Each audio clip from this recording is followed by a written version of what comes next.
Today, we're looking at one of the most important companies in the history of horror that you may not even know about. This is a salute to Anchor Bay Entertainment.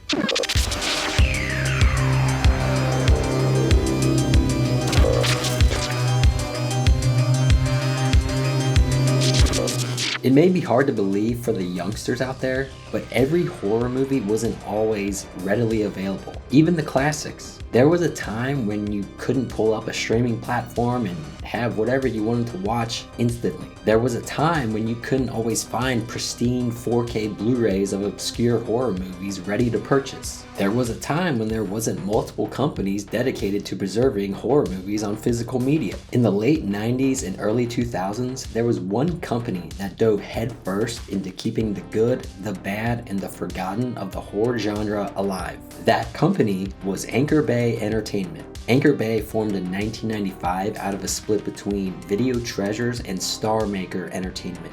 For the first few years, they only released a few obscure cult films on VHS, but in 1997, things changed. DVDs were now a thing, and on April 4th, 1997, Anchor Bay released their first one, the obscure killer car movie aptly titled The Car. Fun fact, this movie actually predates Christine by several years. For the rest of that year, their releases were rounded out by Elvira, Mistress of the Dark, Dawn of the Dead, and The Stepford Wives. That initial string of titles laid the foundation for the legendary run that they were about to go on for the next several years. I'm not going to sit here and name every one of their 300 plus titles, but here are some of the notable ones that they gifted us horror fans. The Romero Dead Trilogy, Halloween 1, 4, and 5, the Evil Dead Trilogy, Hellraiser 1 and 2, the Dario Argento Collection, the Lucio Fulci Collection, the Hammer Horror Collection, Creepshow 2, Silent Night Deadly Night 1 and 2,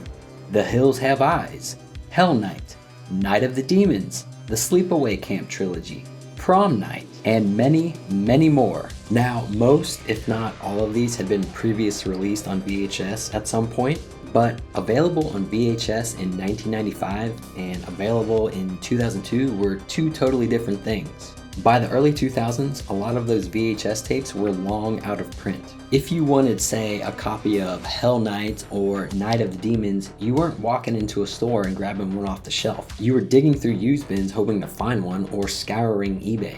And even if you found it on eBay, you were oftentimes paying astronomically high prices for one. Anchor Bay changed all that. Suddenly, these movies weren't some holy grail that you had to chase down and overpay for. You could walk into Suncoast and grab one off the shelf for 20 bucks. Ah, Suncoast. And the best thing about it was the treatment they gave it. They weren't using the same shitty VHS prints and throwing it on a disc.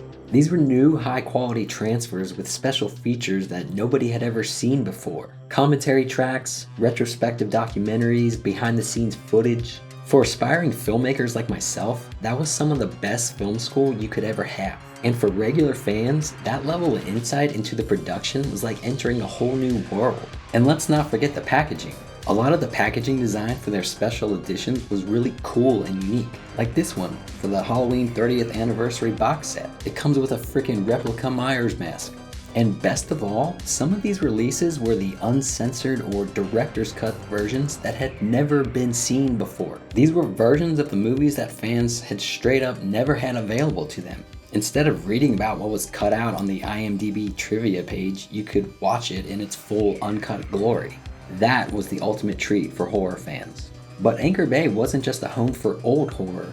As the 2000s went on, they became a lifeline for new independent horror as well. These were movies that would have had a much harder time finding an audience without them or would have been completely forgotten. I just did a video on Dead and Breakfast. If you've seen that, you'll recall that that movie had a very small theatrical release before going to DVD. Guess who the DVD distributor was for that? Or how about a movie like Behind the Mask? There's a good chance this beloved fan favorite goes dead and buried had it not been for Anchor Bay picking it up for release. Releases like this were just as important as the classic catalog restorations. It's one thing to preserve horror's past, it's another to actively fund the pipeline for its future. It took balls to be the company willing to gamble on weird low-budget genre films that major studios wouldn't touch, and Anchor Bay was doing that. But unfortunately, Anchor Bay's reign had to come to an end. In 2007, Anchor Bay was absorbed by the Starz TV network, and formatted under their Starz media wing. Then, in 2016, Lionsgate acquired Starz, and Anchor Bay's operations folded in. The label was no more, and horror fans around the world were overcome with grief. It was a legendary run that I will always be grateful for, and I'm sure a lot of other horror fans who grew up around the same time feel the same way. In 2024, Thomas Zambek and Brian Katz, co-founders of Umbrella Entertainment, actually acquired the rights to the Anchor Bay Entertainment name from Lionsgate. The plan was to relaunch the brand along with a sister company called Starboard Entertainment that focused on genres outside of horror. However, rights issues with Lionsgate persisted, and as of now in 2026, the short-lived revival of Anchor Bay has been rebranded as Starboard Entertainment. And as you can see on their website, horror is no longer the focus. So the label we once knew is still gone, but never forgotten. So join me in a toast to the Anchor Bay of old. You gave some fantastic gifts to horror fans around the world, and for that, we thank you. May you once again rise from the grave.